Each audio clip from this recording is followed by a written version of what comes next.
Assalamualaikum warahmatullahi wabarakatuh. A'udzu billahi minasy syaithanir rajim.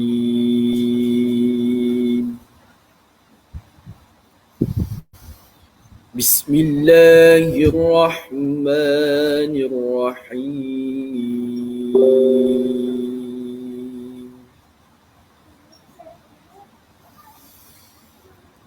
Innal ladzina amanu wal ladzina hadu wan nasara was-sabiin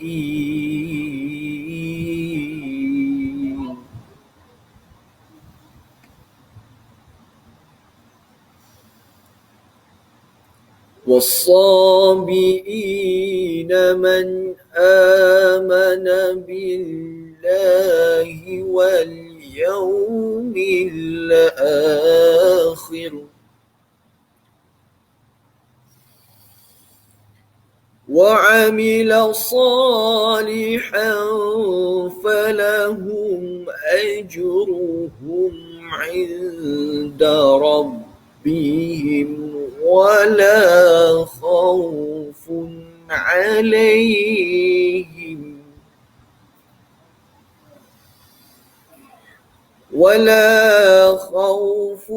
عليهم ولا هم يحزنون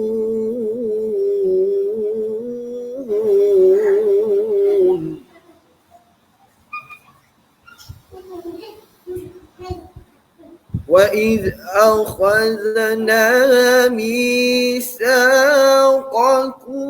ورفعنا فوقكم الطور خذوا ما آتيناكم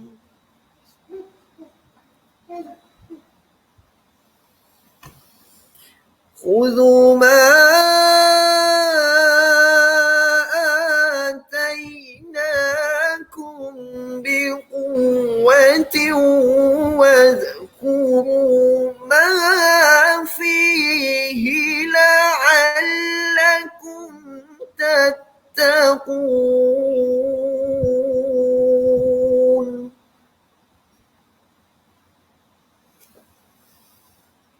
ثم توليتم من بعد ذلك فلولا فضل الله عليكم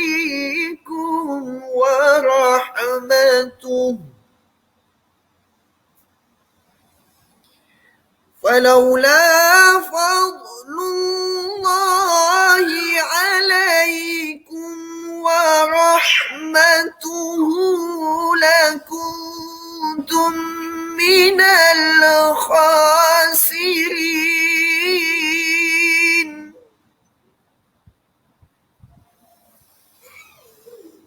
ولقد علمتم الذين اعتدوا منكم في السبت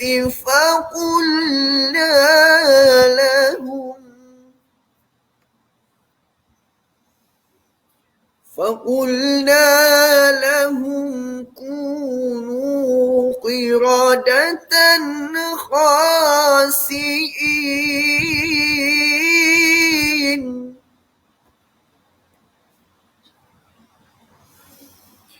فجعلناها نكالا لما بين يديها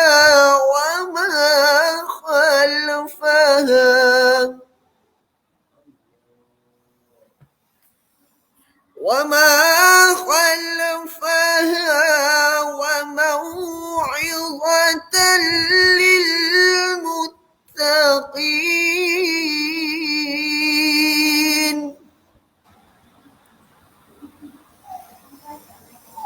وإذ قال موسى موسى لقومه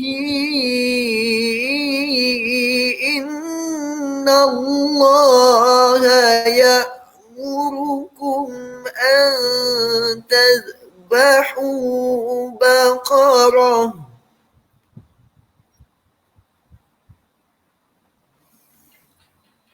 قالوا أتتخذنا هزوا قال أعوذ بالله أن أكون من الجاهلين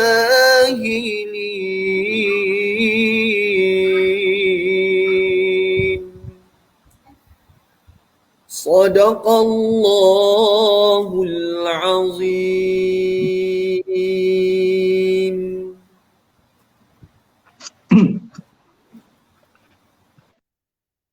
أعوذ بالله من الشيطان الرجيم. بسم الله الرحمن الرحيم.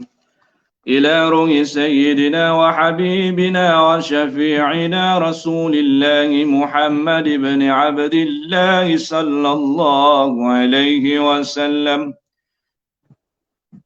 وإلى آله وأصحابه وذرياته وإلى أرواح جميع الأولياء والشهداء والصالحين والأئمة الراشدين، ثم إلى أرواح والدينا ومشائخنا ومعلمينا وذوي الحقوق علينا أجمعين، ثم إلى روح أموات المؤمنين والمؤمنات والمسلمين والمسلمات أن الله يغفر لهم ويرحمهم ويعلي درجاتهم في الجنة وينفعنا بأسرارهم وأنوارهم وعلومهم ونفحاتهم في الدين والدنيا والآخرة. أثابكم الله. الفاتحة. أعوذ بالله من الشيطان الرجيم. بسم الله الرحمن الرحيم. الحمد لله رب العالمين الرحمن الرحيم مالك يوم الدين إياك نعبد وإياك نستعين اهدنا الصراط المستقيم صراط الذين أنعمت عليهم غير المغضوب عليهم ولا الضالين آمين. اللهم صل وسلم وبارك عليه وعلى آله. يا ربي صل على محمد، يا ربي صل عليه وسلم.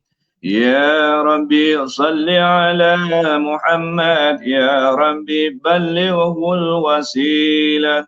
يا ربي صل على محمد، يا ربي خصه بالفضيلة. يا ربي صل على محمد، يا ربي وارضى عن الصحابة. يا ربي صل على محمد، يا ربي وارضى عن السلالة. يا ربي صل على محمد، يا ربي وارضى عن المشايخ. يا ربي صل على محمد، يا ربي فارحم والدينا. يا ربي صل على محمد، يا ربي وارحمنا جميعا. يا ربي صل على محمد، يا ربي وارحم كل مسلم. يا ربي صل على محمد، يا ربي واغفر لكل مذنب. يا ربي صل على محمد، يا ربي يا سامع دعانا. يا ربي صل على محمد، يا ربي لا تقطع رجانا. يا ربي صل على محمد، يا ربي بلغنا نزوره. يا ربي صل على محمد، يا ربي تغشانا بنوره.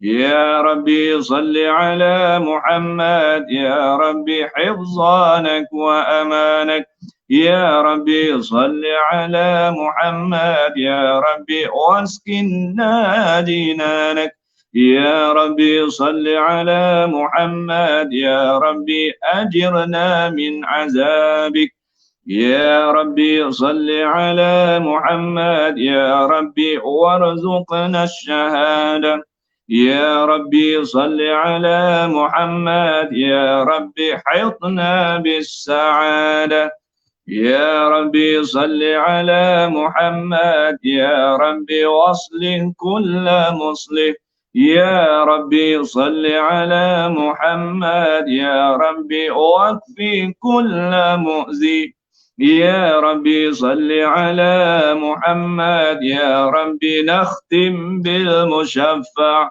يا ربي صل على محمد يا ربي صل عليه وسلم اللهم صل وسلم وبارك عليه وعلى آله أعوذ بالله من الشيطان الرجيم بسم الله الرحمن الرحيم إنا فتحنا لك فتحا مبينا ليغفر لك الله ما تقدم من ذنبك وما تأخر ويتم نعمته عليك ويهديك صراطا مستقيما وينصرك الله نصرا عزيزا لقد جاءكم رسول من أنفسكم عزيز عليه ما عنتم حريص عليكم بالمؤمنين رؤوف رحيم فإن تولوا فقل حسبي الله لا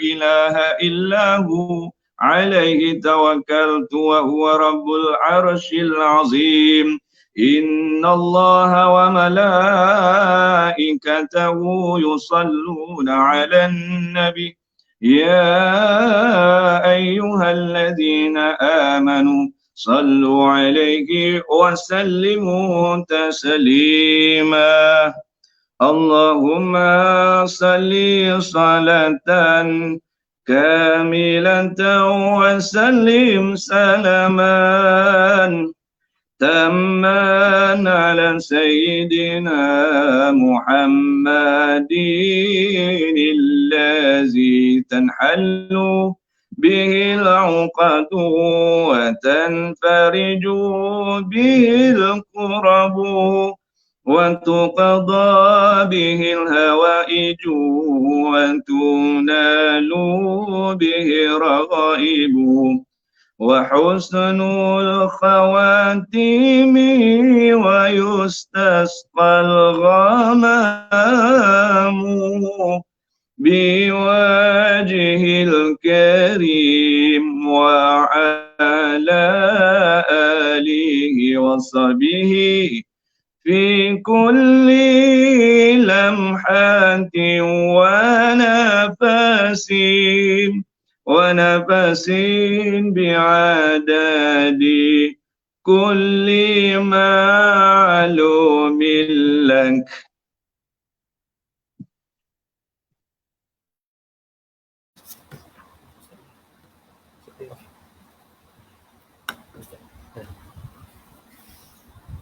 اللهم صل وسلم وبارك عليه وعلى آله صلى الله وسلم عليك صلى الله يا خير خلق الله عليك صلى الله يا خير خلق الله والآل والأصحاب والقوم أهل الله والآل والأصحاب والقوم أهل الله يا كعبة الأسرار ومنبع الأنوار يا كعبة الأسرار ومنبع الأنوار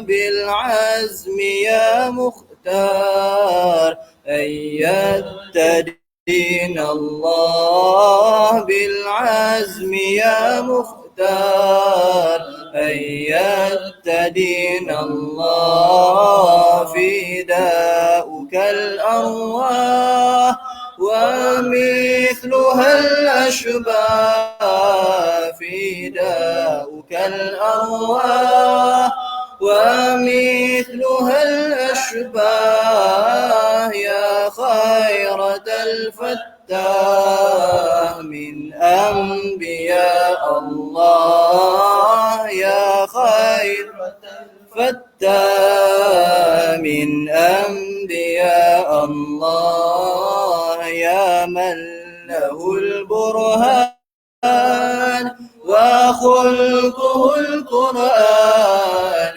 يا من له البرهان وخلقه القرآن، ما كانت الأكوان وحقه لولاه، ما كانت الأكوان وحقه لولاه، لواؤك المرفوع وقولك المسموع، لواؤك المرفوع وقولك المسموع، وحبك المتبوع في مهجة الأواه، وحبك المتبوع في مهجة الأواه، ندعوك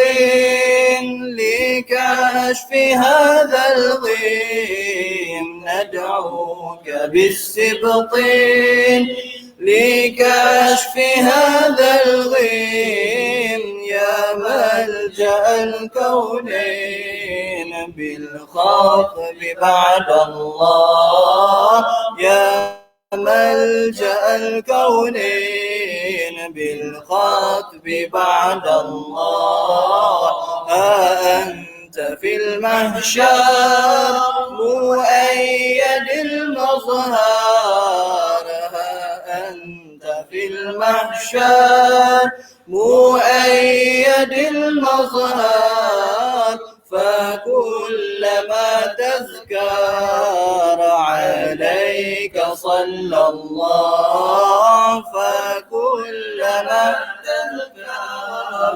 عليك صلى الله، عليك صلى الله، يا خير خلق الله، عليك صلى الله، يا خير خلق الله، والآل والأصحاب والقوم أهل الله، والآل والأصحاب والقوم أهل الله.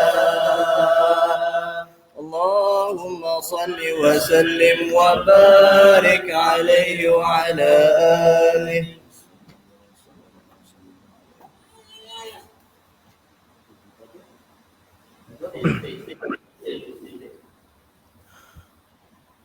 اللهم صل صلاة كاملة وسلم سلاما تاما على سيدنا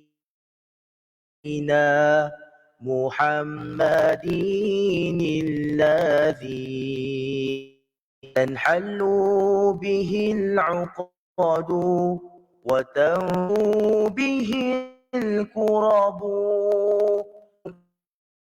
به الحوائج تنال به الرغائب وحسن الخواتيم ويستسقى الغمام بوجهه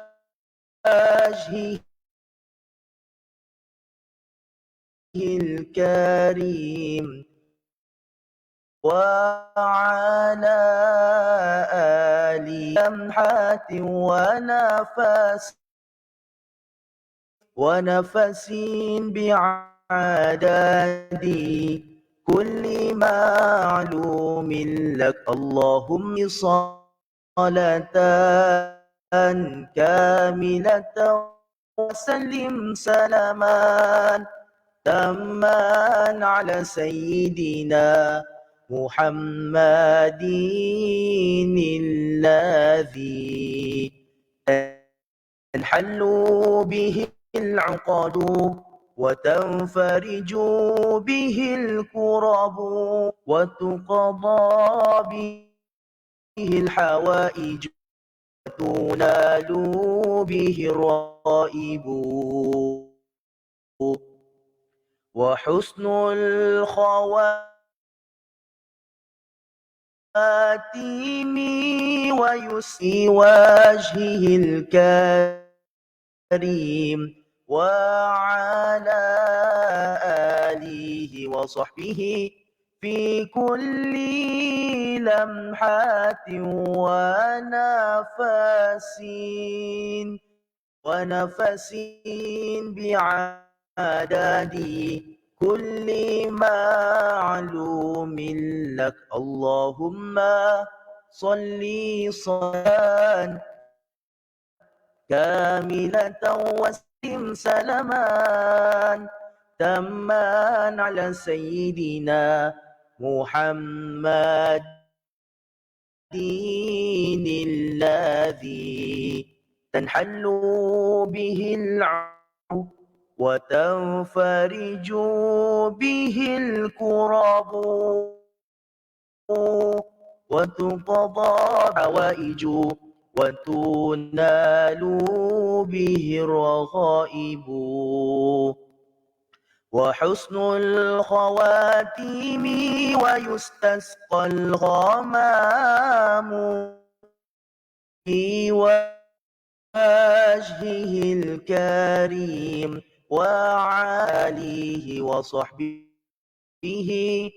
في كل لمحة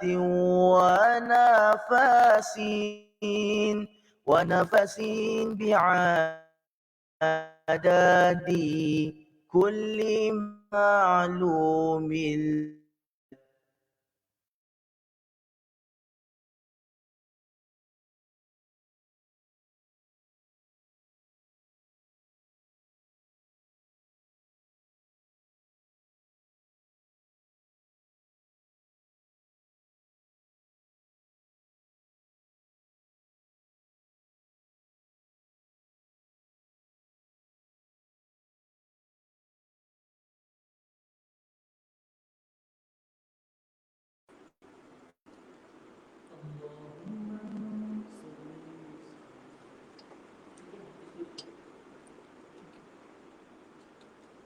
اللهم صل صلاة كاملة وسلم سلاما تاما على سيدنا محمد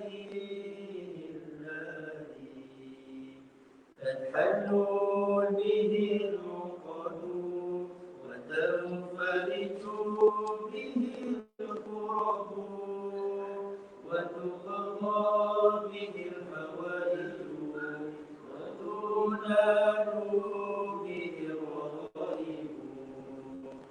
وحسن الخواتيم ويستسقى الغمام بوجه الكريم وعلى آله وصحبه في كل لمحة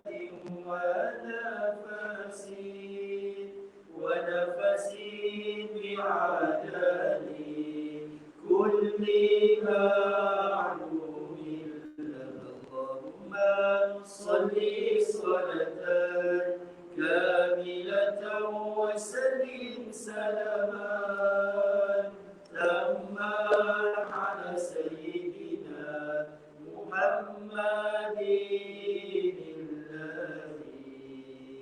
تنحل به العقد وتنفرج به الكرب وتقضى به الحوائج وتنال به الرغائب وحسن الخواتيم ويستسقى الغمام بوجهه الكريم وعلى آله وصحبه في كل لمحة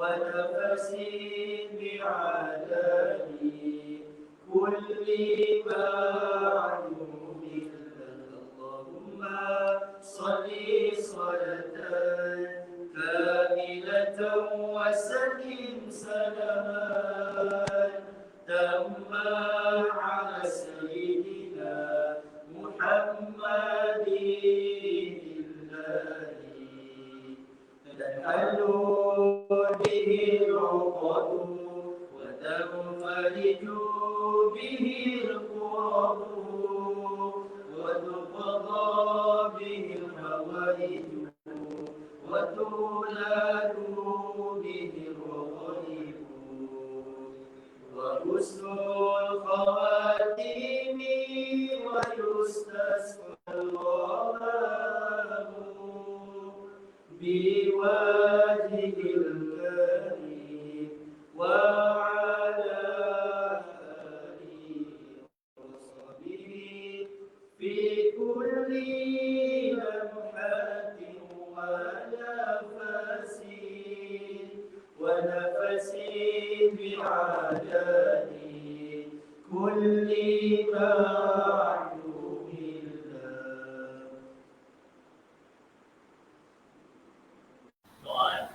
Menutup. Boleh kan?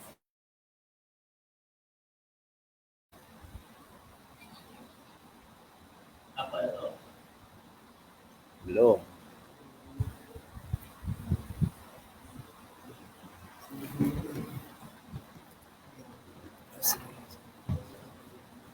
النبي الكريم وعلى آله وأصحابه الكرام الفاتحة.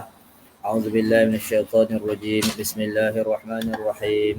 الحمد لله رب العالمين الرحمن الرحيم مالك يوم الدين إياك نعبد وإياك نستعين اهدنا الصراط المستقيم صراط الذين أنعمت عليهم غير المغضوب عليهم ولا الضالين آمين. أعوذ بالله من الشيطان الرجيم. بسم الله الرحمن الرحيم. إن الله وملائكته يصلون على النبي يا أيها الذين آمنوا صلوا عليه وسلموا تسليما. بسم الله والحمد لله والصلاة والسلام على رسول الله سيدنا محمد وعلى آله وصحبه وسلم. اللهم صل على سيدنا محمد صلاة تفيض بها علينا من فيوضاته المحمدية، صلاة يفاض علينا ببركتها الرحمة والحنان والهدي والغفران والرضا والإحسان والحفظ والأمان والفوز بالجنان والقرب منك يا ديان، وتؤهلنا بها للسر والعرفان، وتبعدنا بها يوم القيامة عن النيران، وتؤمننا بها في دورنا والبلدان، وتكبت حسادنا بالخيبة والخذلان، وتمحو بها من قلوبنا طبقة الران، اجعلنا بها مشتاقين لرؤياه يا رحمن. وصل بها على آل نبيك العدنان وعلى ملائكتك جبريل وميكائيل وإسرافيل وملك الموت ومالك ورضوان، وعلى صحابة نبيك وأزواجه ومن تبعهم يا منان. كلما ذكرك وذكره الذاكرون وغافل عن ذكرك وذكره الغافلون. اللهم يا حنان يا منان يا كريم يا ديان يا سلطان يا برهان يا رحيم يا رحمن، نسألك اللهم الأمان من زوال الإيمان والعافية عما مضى منا وكان من الذنوب والزلل والخطأ والعصيان، بحرمة التوراة والإنجيل والزبور والقرآن، وبحرمة سيدنا محمد صلى الله عليه وسلم سيد ولد عدنان. واجعل اللهم من عتقائك من النيران ومشايخنا ووالدينا وأهلينا وجيرتنا والإخوان. سبحان ربك رب العزة عما يصفون وسلام على المرسلين والحمد لله رب العالمين. تقبل الله منا ومنكم.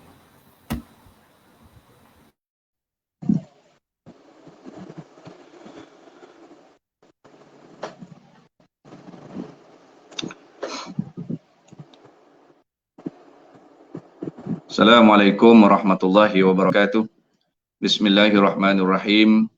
Alhamdulillahirabbil alamin wassalatu wassalamu ala asyrafil anbiya'i wal mursalin wa ala alihi wa sahbihi ajma'in. Yang saya hormati Al-Fadhil Ustaz Ilyas bin Yusof Timbalan, Pengetua Mahat Tahfiz Al-Khairiyah Mersing. Yang saya hormati Tuan Haji Hizbi, Pengerusi NGO Daerah Mersing serta barisan NGO yang lain bersama berselawat pada malam ini. Yang saya kasihi Al-Fadhil Ustaz Aiman dan juga Ustaz Rafi, Ustaz Syahir dan juga barisan guru-guru Mahat Tahfiz Al-Khairiyah Mersing.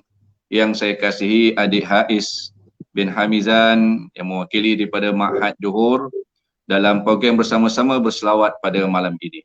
Marilah kita memanjatkan kesyukuran dan memohon doa kepada Allah Subhanahu wa taala pada malam ini dan seluruhnya anak-anak kita yang sama-sama mendengar majlis pada malam ini. Teruskan berdoa yang merupakan ibadah asas bagi umat Islam. Allah Subhanahu wa taala memerintahkan hamba-Nya untuk berdoa dan disuka hamba-hambanya terus dan merintih meminta kepada Allah Subhanahu wa taala. Oleh itu umat Islam perlu berdoa, menjaga adab-adab berdoa, dan doa yang dirintihkan itu pasti akan diterima oleh Allah Subhanahu wa taala. Wa iza sa'alaka ibadi anni fa inni qarib ujibu da'watad da'i iza da'an falyastajibu li wal yu'minu bi la'allahum yarshudun. Jadi Allah Subhanahu wa taala minta kita terus berdoa. Dalam keadaan kita menghadapi saat-saat genting ini, berdoa kepada Allah Subhanahu wa taala, Allah akan makbulkan doa kita. Dengan syarat apanya? Maka hendaklah mereka menyahut seruanku dengan mematuhi perintahku. Jangan kita abaikan perintah Allah Subhanahu wa taala dalam masa kita berdoa dengan Allah. Dan hendaklah mereka beriman kepadaku. Jaga iman anda semua. Anak-anak, pelajar-pelajar, muslimin dan muslimat, kena jaga iman kita ini. Supaya apa? Supaya kita menjadi baik serta betul, mendapat panduan daripada Allah Subhanahu wa taala. Wa qala rabbukum ud'uni astajib lakum innal ladzina yastakbiruna an ibadati sayadkhuluna jahannama dakhirin. Apa yang kita tak nak, jangan sampai dalam waktu-waktu yang memerlukan kita berdoa kepada Allah Subhanahu wa taala ini, yang Allah janjikan akan dimakbulkan, ada di kalangan kita yastakbiruna an ibadati, yang itu orang-orang yang sombong, takabur daripada beribadah dan berdoa kepadaku. Jangan dalam keadaan waktu kita memerlukan Allah Subhanahu wa taala, walaupun kita tak kena, walaupun kita selamat, walaupun kita berada dan tidak kena penyakit, tidak kena COVID dan sebagainya, tapi saudara-saudara kita yang lain yang memerlukan doa kita, yang memerlukan munajat kita kepada Allah Subhanahu wa taala, jangan sombong, jangan takabur. Kerana apa? Kerana itulah sifat orang-orang yang akan menjadi neraka jahanam rumahnya dalam keadaan penghinaan daripada Allah Subhanahu wa taala. Sebab itulah tiada seorang Islam berdoa dengan satu doa yang tiada padanya unsur dosa. Orang yang berdoa, adik-adik, ada dua perkara yang perlu kita jauhi. Iaitu apa? Iaitu orang yang melakukan dosa. Ma min muslimin yad'u bi da'watin laysa fiha ismun wala qati'atur rahmi. Tidak ada dua sifat, iaitu sifat melakukan dosa dan juga sifat memutuskan silaturahim. Jadi dengan kita berdoa menjauhi perkara-perkara ini semua, pasti Allah Subhanahu wa taala akan menerima kita. Doakan sahabat-sahabat kita, doakan jiran tetangga kita, doakan muslimin, sahabat-sahabat kita daripada orang Islam yang menghadapi ujian, kegetiran, ada kematian anak, kematian isteri, kematian ahli keluarga, ibu bapa dan sebagainya, maka doakan. Ini yang dikatakan da'watul muslim bizahri qalb, iaitu doa seorang muslim di belakang seorang muslim yang lain. Apa kata Rasulullah SAW? Mustajabun, iaitu dimakbulkan oleh Allah Subhanahu wa taala. Oleh yang demikian, kita perlu banyakkan berdoa kepada Allah Subhanahu wa taala. Dan pada malam ini doa kita itu kita rangkaikan, kita sandarkan dengan apa? Dengan berselawat kepada Rasulullah sallallahu alaihi wasallam.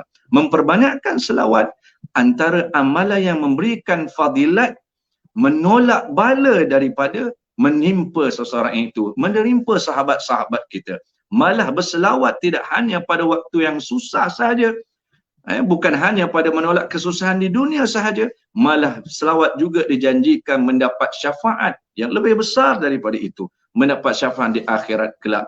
Daripada Ubay bin Ka'ab ada meriwayatkan, ada orang bertanya kepada Rasulullah, "Ya Rasulullah, inni aksiru salata alaika fakam aj'alu laka min salati." Wahai Rasulullah, sesungguhnya aku ingin memperbanyakkan berselawat kepadamu.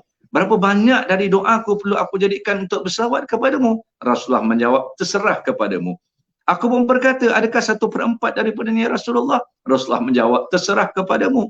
Tetapi sekiranya kamu menambah, itu adalah lebih baik. Aku berkata lagi, adakah separuh daripadanya ya Rasulullah? Rasulullah menjawab, terserah kepadamu. Tetapi sekiranya kamu menambah, itu lebih baik bagimu. Aku bertanya lagi, apakah 2/3 ya Rasulullah? Rasulullah menjawab, terserah kepadamu. Tetapi sekiranya kamu menambah, itu adalah lebih baik bagimu. Aku pun berkata, aku jadikan semua doaku untukmu. Baginda bersabda, sekiranya begitu, aku dicukupkan semua keinginanmu. Maka melalui baginda Muhammad SAW, segala permohonan kita, apa yang kita inginkan daripada Allah Subhanahu wa taala, pasti Allah akan menerimanya. Dan akhirnya sabda Rasulullah SAW, "Iza ahabballahu al-'abda nada Jibril innallaha yuhibbu fulanan."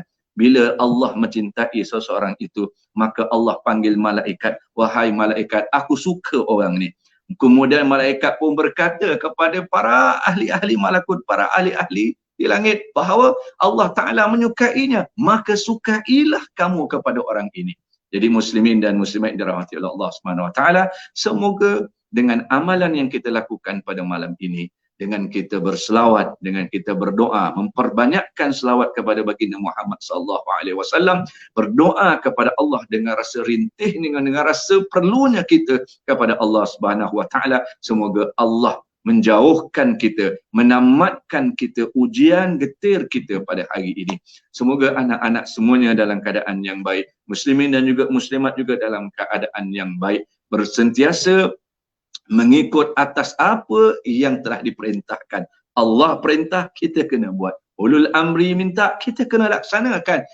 Orang-orang yang pakar minta, maka kita kena akur. Jangan sombong dan takabur. Kerana mereka-mereka yang sombong dan takabur, inilah yang selalunya mendapat kebinasaan daripada Allah Subhanahu wa taala. Terima kasih sekali lagi kepada pihak Mahat Tahfiz Al-Khairiyah, kepada pihak Mahat Johor, dan juga kepada Sekolah Menengah Arab Khairiyah Mersing, dan juga kepada sahabat Mersing daripada NGO daerah Mersing yang bersama-sama dengan kita pada malam ini. Semoga majlis kita pada malam ini menjadi asbab segala doa kita dan juga harapan kita akan dimakbulkan oleh Allah Subhanahu wa taala. Semoga kita bertemu lagi di lain masa, di lain rancangan, dalam program-program kerohanian dan program-program munajat pada masa yang akan datang. Wabillahi taufiq wal hidayah. Wassalamualaikum warahmatullahi wabarakatuh.